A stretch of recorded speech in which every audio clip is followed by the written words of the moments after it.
Hey friends, welcome to One Little Coder. In this video, we are going to see how, if you are an aspiring data scientist, that you can develop business domain knowledge even though you are not part of a company or something like that.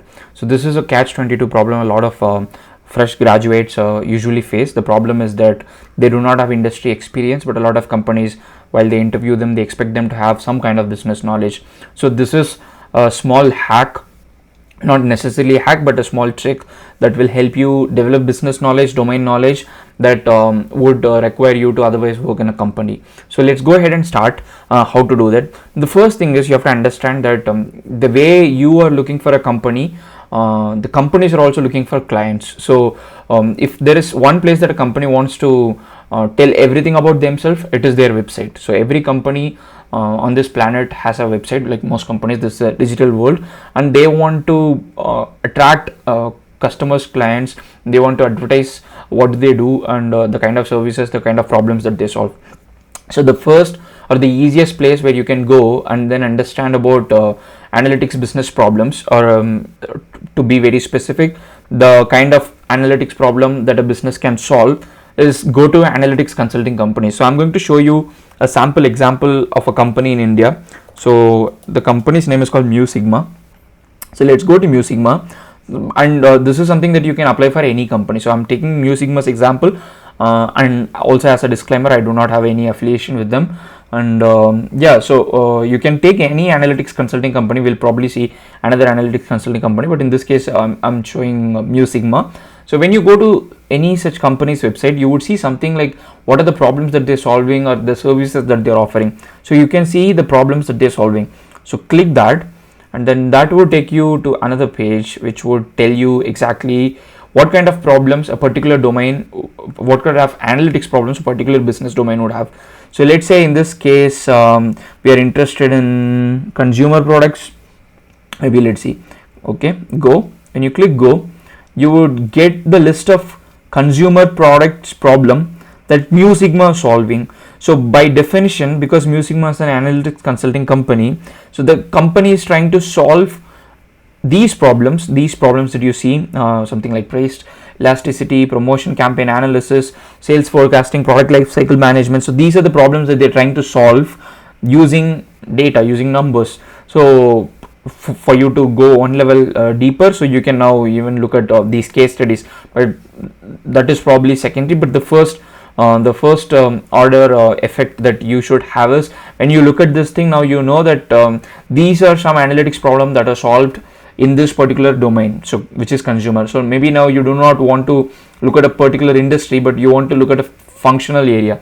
So let's say you want to understand what kind of problems are solved in sales and marketing. So click sales and marketing, click go, and let's see what comes up. Okay, you can see promotion effectiveness, customer segmentation, for which you use clustering, price and sales forecasting, for which you can use time series forecasting or regression, sentiment analysis could be for text, product management, again you could have a lot of UX related things, A/B testing, multivariate testing, customer engagement, once again you could have a lot of text analytics.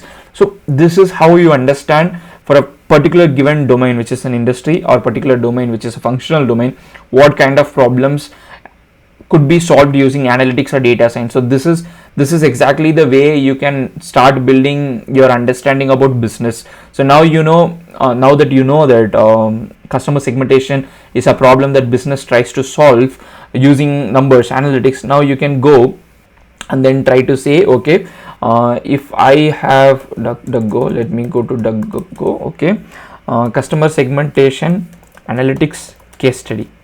So if I do this thing, the next step is I would now start coming across all the case studies that some companies have posted, how they solved this thing using customer segmentations, how they solve customer segmentation using analytics. Now this is like the second level. So first you try to understand what kind of projects or problems companies solve. Then you try to get one level deeper to understand for this given problem what kind of analytic techniques they use, what kind of business KPIs they try to improve. So like Mu Sigma, let's go to some other company. So maybe let's go to Deloitte Analytics in this case. I'm not sure if Deloitte has an analytics. Oh, they have. Yeah, almost every company on this planet these days have analytics consulting practice. So when you go to this website, it's still loading. You can probably see what kind of problem. Yeah, what do we do and how do we do. So see, every company. So it's almost like the companies have put it out this thing especially for people who are looking for a job, so that they can optimize their resume, optimize their projects, optimize the way they talk in interviews. So you can actually see what kind of things they solve. So identify, predict, detect, anticipate. It's all very good MBA stuff. So for you to specifically get into things, now you can get into click here the portfolio of our industry. Okay, so these are the things that they are doing in every industry, like financial services. And also they had another thing, which is to say, check out our AI and analytics suite of offerings. Now you know what kind of offerings they have. Once again, the problem is some companies have it very vague like this. I mean, like humans with machine, what do you make sense out of it? So either you can spend more time in looking into these companies, or probably you can just get out of this company and then start looking for some other company. So finally I'll just show one more company, which is in this case DataRobot, which is a company that sells analytics solution, but also they must have a lot of case studies or use cases, given that they're trying to sell a lot of stuff. So you can see customer success overview. So you can have a look at